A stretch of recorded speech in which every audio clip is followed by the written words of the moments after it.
पद संख्या 8। प्रस्तुत पद्यांश हमारी हिंदी की पाठ्य पुस्तक मध्यकालीन काव्य कुंज में संकलित हिंदी साहित्य की रीति मुक्त काव्य धारा के प्रमुख कवि घनानंद जी के पदों से उद्घृत है। घनानंद प्रेम की पीर के प्रसिद्ध कवि हैं। उनके हृदय की पीड़ा उनकी रचनाओं के माध्यम से, पदों के माध्यम से अभिव्यक्त हुई है, क्योंकि घनानंद जी का प्रेम सुजान के प्रति इतना गहरा रहा है, और जबकि सुजान का प्रेम घनानंद से नहीं था, लेकिन फिर भी घनानंद जी ने कभी ऐसी शिकायत नहीं की।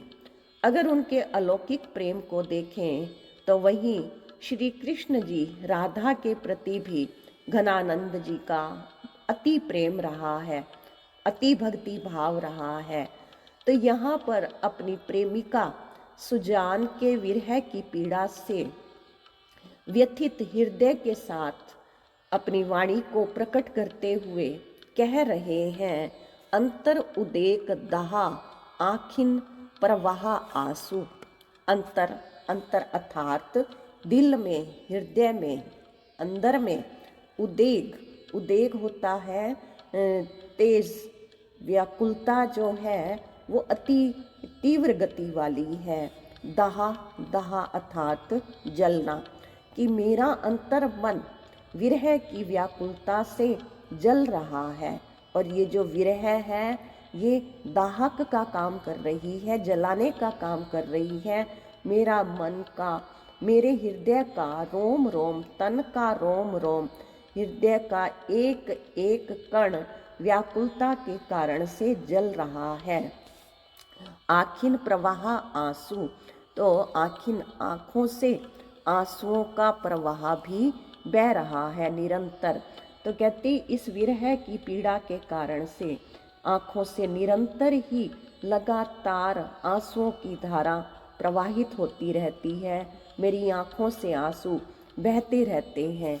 देही अटपटी चाहा भीजन दहनी है। देही, देही अर्थात यहाँ पर कहा है शरीर।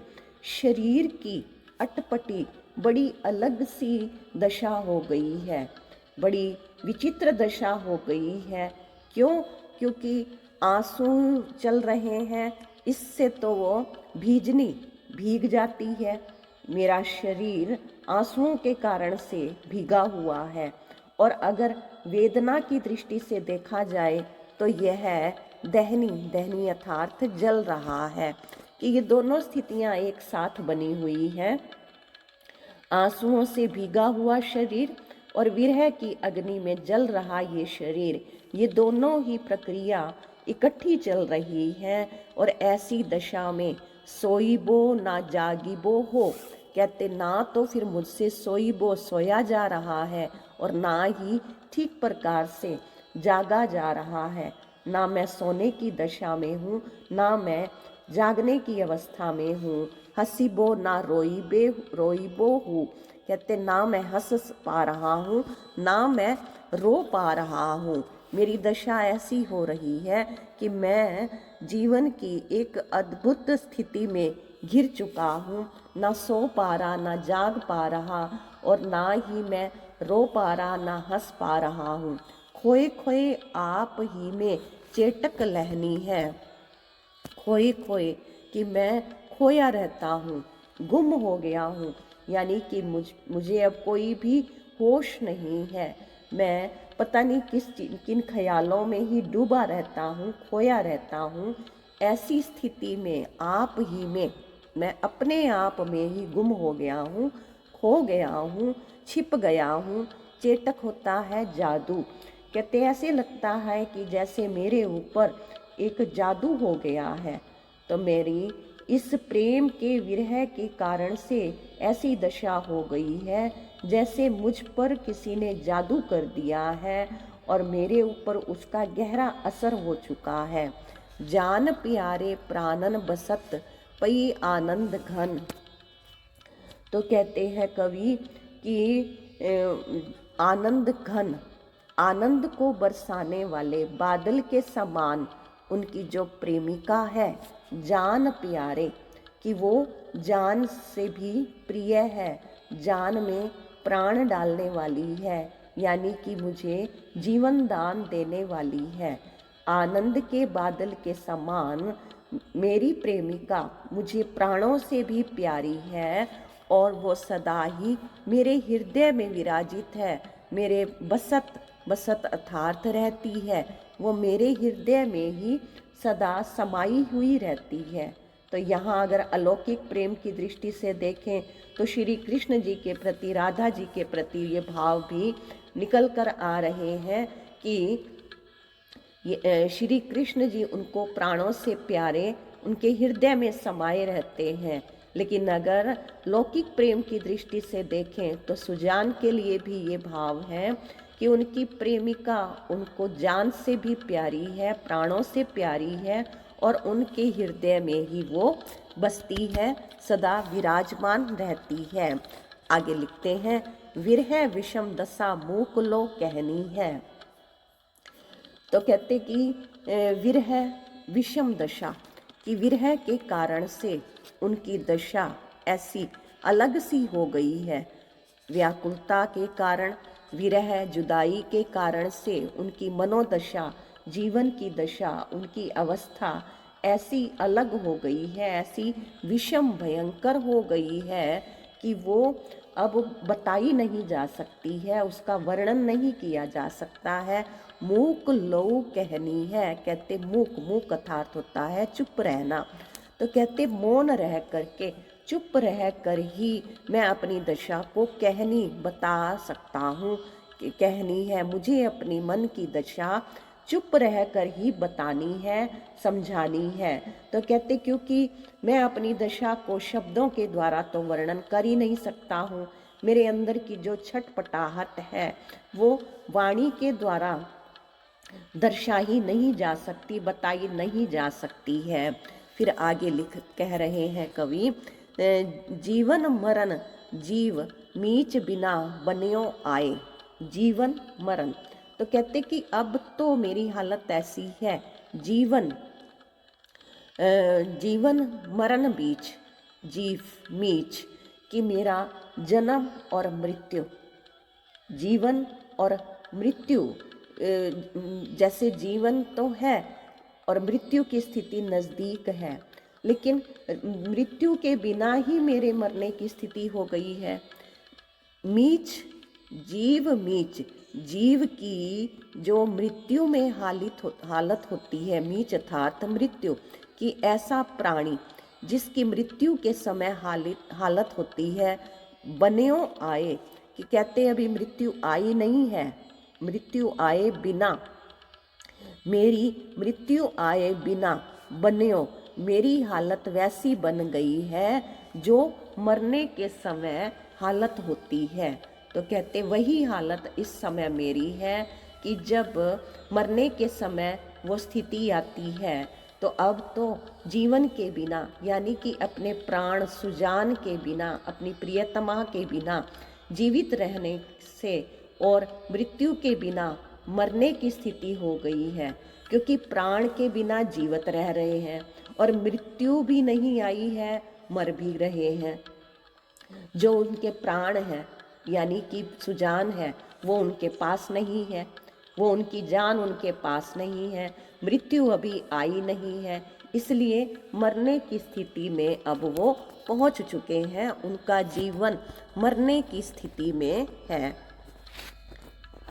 फिर आगे लिखते हैं, हाय कौन विधि रचने ही की रहनी है।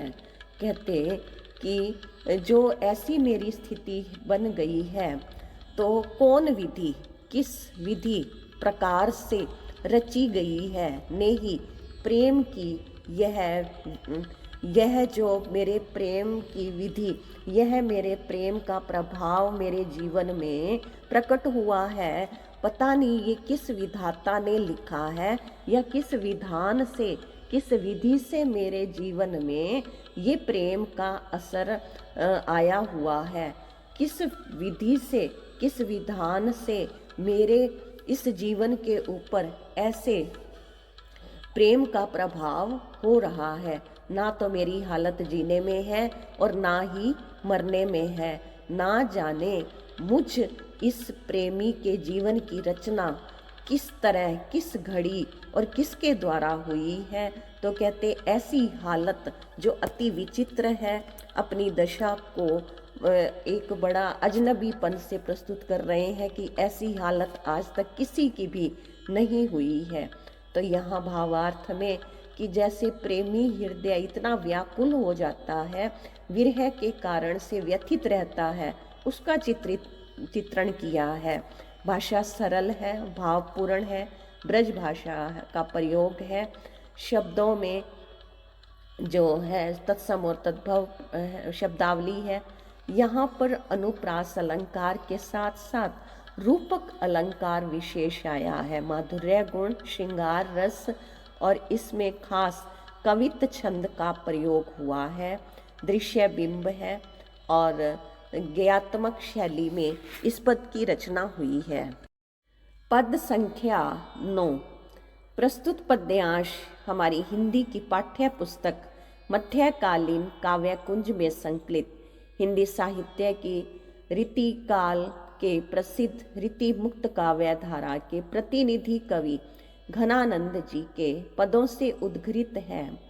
इस पद में घनानंद जी ने प्रेम की विरह की पीड़ा को इस कदर व्यक्त किया है कि जैसे जब नायिका प्रेमिका प्रेमी के पास है, अपने प्रियतम के पास है, तो उस समय प्रकृति की हर वस्तु अति प्रिय लगती है, लेकिन बिछड़ जाने के बाद वही वस्तुएं मन को दुख देने वाली बन जाती हैं। वही दृश्य यहाँ पर उभर कर आ रहा है।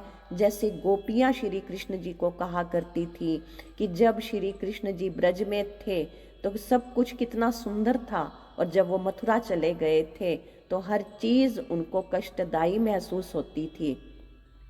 उसी दशा का वर्णन, उसी तरह की ही प्रेम की पीड़ा यहाँ पर अभिव्यक्त हुई है घनानंद जी की वाणी के माध्यम से। घनानंद जी के दोनों ही प्रेम यहाँ पर द्रष्टव्य हैं, लौकिक व अलौकिक। लौकिक प्रेम यदि सुजान के प्रति है तो अलौकिक प्रेम प्रभु श्री कृष्ण जी के प्रति उनका भाव उभर कर आ रहा है। इस कदर नेह निधान सुजान समीप तो सींचत ही हियरा सियराई। नेह, नेह अर्थात प्रेम, प्रेम की निधान, निधान अर्थात भंडार, खजाना। तो कहती कि प्रेम की भंडार सुजान समीप, कि जब हम तुम समीप थे, तो कि हम दोनों जब आसपास थे तो सींचती ही हियरा सियराई। सियराई होता है शीतलता, हियरा हियरा अर्थात हृदय को, कि तुम मेरे हृदय को शीतलता प्रदान करती थी। कि हे सुजान, जब तुम मेरे नज़दीक थी, पास थी, तब तुम मेरे हृदय को अति शीतलता देती थी। लेकिन अब तो अवस्था कुछ और हो गई है। लेकिन यहाँ पर जो शीतलता है, शीतलता किसकी बताई जा रही है? चांदनी की शीतलता को बताई जा रहा है कि ये चांदनी की शीतलता तुम्हारी शीतलता के साथ घुल कर मुझे शीतलता दिया करती थी। तुम्हारा प्रेम मेरे हृदय को शीतल करता था, तो उसके असर से, उसके प्रभाव से ये प्रकृति का चांद भी मुझे शीतलता देता था। उसकी शीतल किरणें हमें सुख देती थी। सोई की धऊं अब और भई, दई हेरत हिम्मती जात हिराई। आगे लिखते हैं कि अब वही जो चांद है, अब वही चांद और वही चांदनी है, लेकिन मेरी अवस्था बदली है, मेरे भाव बदले हैं। मैं पहले मिलन की अवस्था में था, लेकिन अब विरह की अवस्था में हूँ। जब सुजान मेरे पास थी तो चांदनी हृदय को शीतल कर रही थी, लेकिन अब विरह की अवस्था में अब ये चांदनी बदल गई है। तो क्या करती है? सोई की धो अब और भई, यह अब किस तरह से बिल्कुल ही और हो गई है। यानी कि इसका स्वभाव बदल चुका है। दई हेरत ही मति जात हिराई, और वो दई हेरत, हेरत माना होता है चुरा रही है, मति बुद्धि, हिराई, हिराई अर्थात जड़ हो जाना, कि इस तरह से देखते ही देखते मेरी तो बुद्धि को ही नष्ट बना कर दिया है, जड़ बना दिया है, कि चांदनी कुछ इस तरह से मेरे ऊपर असर कर रही है कि मेरी अब और भई चांदनी अब और स्वभाव वाली हो गई है। दई हेरती ही मति, मेरी बुद्धि को नष्ट कर रही है। और जात हिराई, हिराई अर्थात होता है जड़ कर देना, कि मेरी बुद्धि को जड़ बना रही है।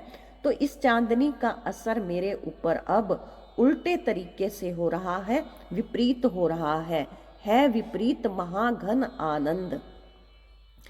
कहते घनानंद जी कि ये अब ऐसी स्थिति आन पड़ी है कि मेरे ऊपर अब चांदनी का उल्टा असर हो रहा है।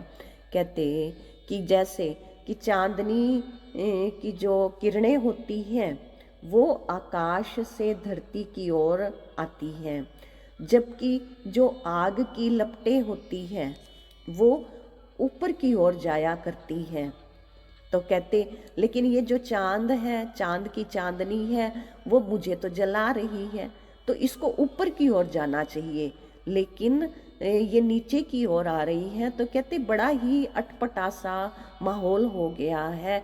चांदनी की किरणें जो शीतलता के स्वभाव वाली है वो अग्नि दे रही है, और जिस आग को ऊपर की ओर जाना चाहिए, लपटों को ऊपर जाना चाहिए, वो लपटें प्रकृति के स्वभाव से ऊपर की ओर जाती हैं, लेकिन वो नीचे की ओर आ रही हैं। अंबर ते धर को झर आई, अंबर अर्थात आकाश से, धर अर्थात धरती को झर आई, आ रही है, कि महा घन आनंद, की घनानंद कह रहे हैं कि अब ऐसी विपरीत परिस्थिति हो गई है कि अंबर ते, कि वो चांद की किरणें, चांदनी की किरणें आकाश से धरती की ओर आ रही हैं, जबकि अग्नि की लपटें ऊपर की ओर जाया करती हैं। जारत अंग अनंग की आंचन, जो नहीं सुनई अगिलाई। जारत, जारत होता है जलाना, अनंग होता है कामदेव, आंचनी आग, अग्नि। तो कहते कि कामदेव की अग्नि मेरे अंगों को जला रही है। तो कहते जोन कि जो चांदनी, ये चांदनी की किरणें नहीं है, ये चांदनी नहीं है, बल्कि एक प्रकार की यह अगिलाई, ये नई आग है, ये नई प्रकार की अग्नि है, कि जो अंगों को जलाने वाली है, जो जीते जी शरीर को जला रही है, व्यथित कर रही है। तो कहने का भाव है विरह की अवस्था में, जुदाई के समय, वियोग की समय, जो ये प्रकृति के सारे साधन हैं, वस्तुएं हैं, वो दुखदाई महसूस होने लग जाती हैं, दुख देने वाली प्रतीत होती है। तो कहते कि इस समय चांदनी की किरणें नई प्रकार की अग्नि के रूप में काम कर रही हैं, प्रभाव कर डाल रही हैं, असर कर रही हैं, कि जैसे कामदेव की अग्नि जलाती है, अंगों को जलाती है, तो यह कामदेव की अग्नि मेरे अंगों को जला रही है। ये चांदनी नहीं, लेकिन ये अलग प्रकार की एक आग है, विरह की आग है। तो इस प्रकार से इसमें भावार्थ कि प्रकृति उस समय अति शीतल लगती है, सुंदर लगती है, जब प्रेमी प्रेमिका मिलन की अवस्था में होते हैं, लेकिन वही वस्तुएं, वही दृश्य सब व्यथा देने लग जाते हैं, व्याकुलता देने वाले हो जाते हैं, दुख देने वाले बन जाते हैं, जब वियोग की अवस्था उत्पन्न हो जाती है। तो यहाँ पर भाव वही प्रकट होकर के आ रहे हैं, ब्रज भाषा है, वियोग श्रृंगार रस है, अनुप्रास के साथ रूपक। और यहाँ पर और देखें कि यहाँ हम देखते हैं कि जब इतना जला रही है चांदनी की किरणें, ये अतिशयोक्ति अलंकार आ रहा है यहाँ पर। इसमें अब की इसमें सवैया छंद है, माधुर्य गुण, लक्षणा शब्द शक्ति के साथ दृश्य बिंब और गेयता का गुण इस पद में विद्यमान है।